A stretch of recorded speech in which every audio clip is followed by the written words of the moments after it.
Brought to you by Agilus Diagnostics.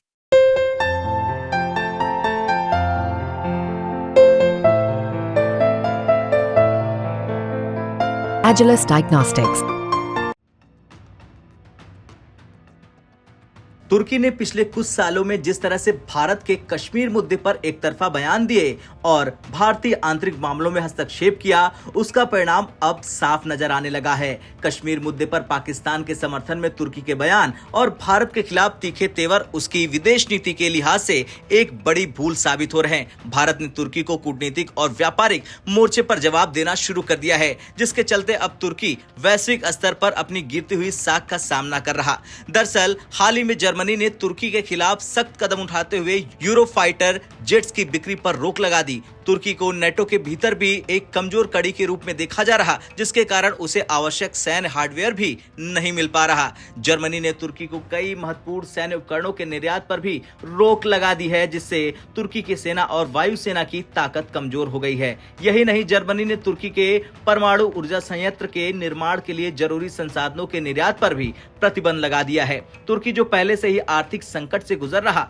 इन नए प्रतिबंधों के चलते और भी कमजोर हो गया है। जर्मनी के इस कदम से तुर्की को वैश्विक स्तर पर एक बड़ा झटका लगा है। वैसे तुर्की नेटो का सदस्य होने के बावजूद संगठन के कई महत्वपूर्ण देशों से समर्थन नहीं ले पा रहा। अमेरिका ने पहले ही तुर्की को अपने नवीनतम फाइटर जेट्स देने से साफ मना कर दिया। तुर्की ने अमेरिका से F-35 लड़ाकू विमानों की विशेष मांग की थी, लेकिन रूस से S-400 मिसाइल सिस्टम खरीदने के बाद अमेरिका ने तुर्की को इस डील से बाहर कर दिया। इसके अलावा नेटो के अन्य सदस्य देशों ने भी तुर्की की नीतियों से असहमति जताई और इसे अपने सैन्य सहयोग में प्राथमिकता नहीं दी।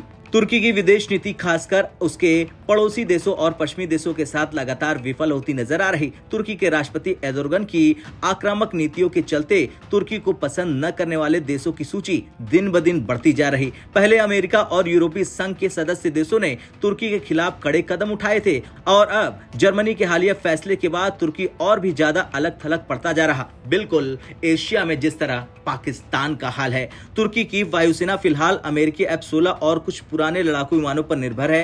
हालांकि इन विमानों की हालत अब खस्ता हाल हो चुकी है और इन्हें जल्द ही बदलने की जरूरत है। लेकिन तुर्की को नए फाइटर जेट्स की आपूर्ति नहीं हो रही, जिससे उसकी वायुसेना की ताकत दिन ब दिन कम होती जा रही। तुर्की की वायुसेना अब सिर्फ ड्रोन पर निर्भर है, जो कि उसकी कुल सैन्य नीति के लिए पर्याप्त नहीं है। इस कारण तुर्की का सुरक्षा तंत्र कमजोर हो गया और उसकी स्थिति ना घर का ना घाट जैसे हो गई है। खैर, भारत ने जहां अपने वैश्विक कूटनीतिक और सैन्य संबंधों को और मजबूत किया, वहीं तुर्की अपनी गलत नीतियों के चलते वैश्विक परिदृश्य में पिछड़ता जा रहा। जर्मनी द्वारा लगाए गए हालिया प्रतिबंध तुर्की के लिए एक और बड़ा झटका साबित हुए हैं और इस स्थिति में सुधार होने की संभावना फिलहाल नजर नहीं आ रही। अब आपका क्या कुछ कहना है? जिस तरह से कश्मीर पर पाकिस्तान का सपोर्ट करने वाले देश को जर्मनी ने ठोक डाला, उसे लेकर कॉमेंट कर जरूर बताएं। ब्यूरो रिपोर्ट, भारत तक।